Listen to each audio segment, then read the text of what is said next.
4 দিনের সপ্তম পূর্বোত্তর যুব উৎসবের সমাপ্তি দিনে আজ আগরতলা স্বামী বিবেকানন্দ ময়দানে গানের তালে তালে সকল ত্রিপুরাবাসী সহ যুব সমাজকে আনন্দে মাতিয়ে তুলবেন বলিউডের বিশিষ্ট সঙ্গীত শিল্পী শান। ওনার অনুষ্ঠান আজ আগরতলা স্বামী বিবেকানন্দ ময়দানে সবার জন্য উন্মুক্ত থাকবে বলে জানিয়েছেন ত্রিপুরার যুব বিষয়ক ও ক্রীড়া দপ্তরের মন্ত্রী টিঙ্কু রায়। এক ভিডিও বার্তায় বলিউডের বিশিষ্ট সঙ্গীত শিল্পী শান জানিয়েছেন উনি খুব খুশি যে আজ তিনি আগরতলায় আসছেন লাইভ গানের অনুষ্ঠান করতে।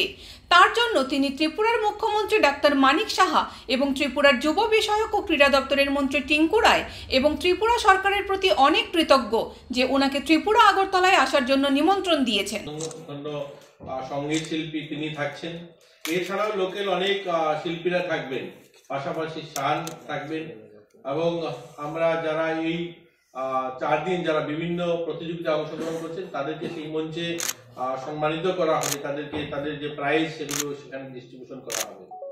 আপনাদের আজকে শুধু এই কারণেই আমরা আপনাদেরকে ডেকেছি, সবাইকে অবগত করার জন্য গোটা রাজ্যের যুব সমাজ, যুব বন্ধু যারা রয়েছে, যারা এই মাঠে আসবেন এই সেলিব্রিটিদের প্রোগ্রাম দেখতে, ওপেন টু অল, সবার জন্য মাঠ উন্মুক্ত থাকবে। আমরা শুধুমাত্র পাসের ব্যবস্থা হয়েছে, যারা প্রতিনিধি আসছে আমাদের এখানে, যারা অতিথিরা এসছেন যারা বহিরাজ্য থেকে, তাদের জন্য স্পেশাল বসার ব্যবস্থা থাকবে এবং রাজ্যের বিশিষ্ট গুণীজনেরা যারা রয়েছেন, সমাজসেবক এবং বিভিন্ন আধিকারিকরা রয়েছেন, চিফ সেক্রেটারি, মাননীয় মুখ্যমন্ত্রী সহ আমাদের মিডিয়া হাউসেরও কর্ণধার যারা রয়েছেন, চিফ এডিটর, বরিষ্ঠ সাংবাদিক যারা রয়েছেন, সিনিয়র সাংবাদিক যারা রয়েছেন, তাদের জন্য শুধু বসার সংক্ষিপ্ত জায়গা করা হয়েছে। বাকি মাঠ উন্মুক্ত থাকবে, গেট খোলা থাকবে।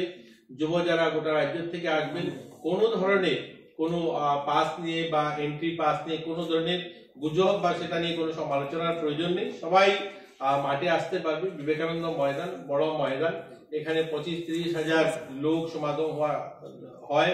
আমরা এখানে অনেকগুলো বড় প্রোগ্রাম করা হয়, তো খুব সুন্দর হবে। সবার সহযোগিতা চাইছি, আপনাদেরও সহযোগিতা চাইছি। আমরা সবাই মিলে উত্তর নর্থ ইস্টের যে যুব উৎসব, সেটা কালকে সমাপনী অনুষ্ঠানটা খুব সুন্দর হবে, আমরা আশাবাদী।